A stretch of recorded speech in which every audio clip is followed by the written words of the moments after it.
my name is Tsela Zoksang. Thank you so much to the organizers for offering this platform. It is an honor to be speaking with you all today. I am Tibetan. I've grown up eating Tibetan food, singing Tibetan songs, and learning about Tibet.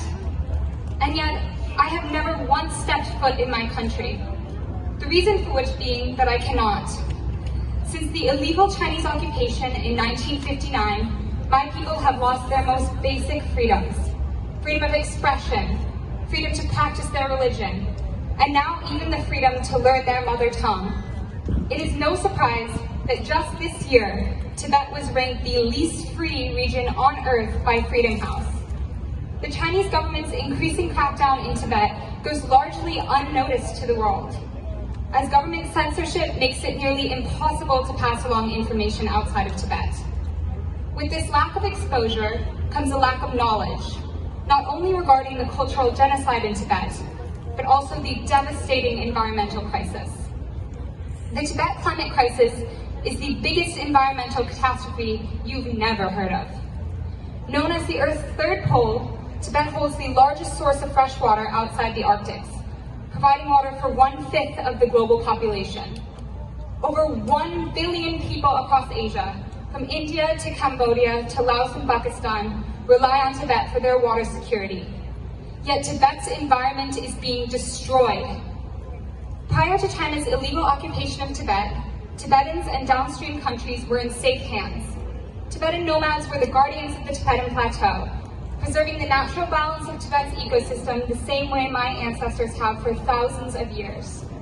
However, in correspondence with their industrial economic initiatives, China's been pursuing development projects, such as building hydropower dams and extensively mining Tibet's mountains. This is causing irreversible damage to Tibet's fragile ecosystem. As a direct consequence of these illegal projects, Tibet is experiencing temperature increases at a rate of 3 times faster than the global average. 8 billion tons of ice in Tibet are being lost every single year, and we are in danger of losing at least 2/3 of the Himalayan glaciers. But Tibetans inside Tibet are not accepting these egregious acts without resistance. They know the value of their land and understand their vital role in maintaining it. They have proved time and time again, despite China's ruthless attempts to silence their voices and suppress dissent, that they will not accept the degradation of their home. One such case is that of Anya Singja, a Tibetan nomad and community leader who peacefully advocated against Chinese government relocation, mining, and poaching activities in Tibet. The price of his dissent was 7 years in prison. Or Kunjo Jimba, a Tibetan tour guide who died just earlier this year after sustaining injuries from his 21-year sentence. His crime? Non-violently protesting a destructive Chinese mining project on sacred Tibetan land, and subsequently reporting these protests. These are just 2 of many cases just like this. So, I'd like to proceed with a question. How many of you can honestly say you've known about the Tibet climate crisis before this? Any hands? Maybe a couple, but not that many. And it's not a call out, but rather it reveals a very telling truth. The global climate movement is missing a critical component. We cannot even begin to discuss solutions without a spotlight on indigenous and occupied peoples, who are often the most drastically affected by climate change.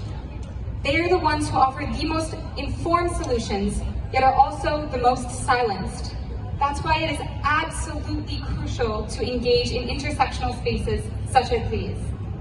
It is a privilege to be joined by so many people, Indigenous, Black, and Brown folks today who are fighting on the front lines of this crisis. Our unity is demonstrative of our power. Our collective voice is power. And as many have emphasized time after time, we are more than capable of solving the global climate crisis. We are well equipped, both in our understanding of the crisis and our skills to combat it.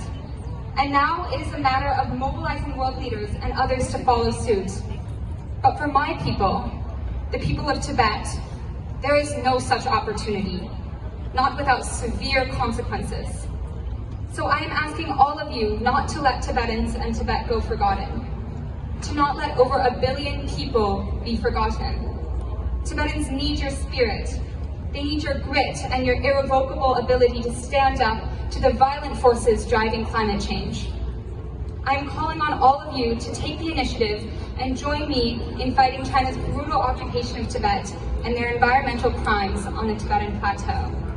Whether that be through attending a protest or ensuring your next conversation on global climate change includes Tibet. And any of this information you can find on Students for a Free Tibet social media, such as Instagram or Facebook. Thank you.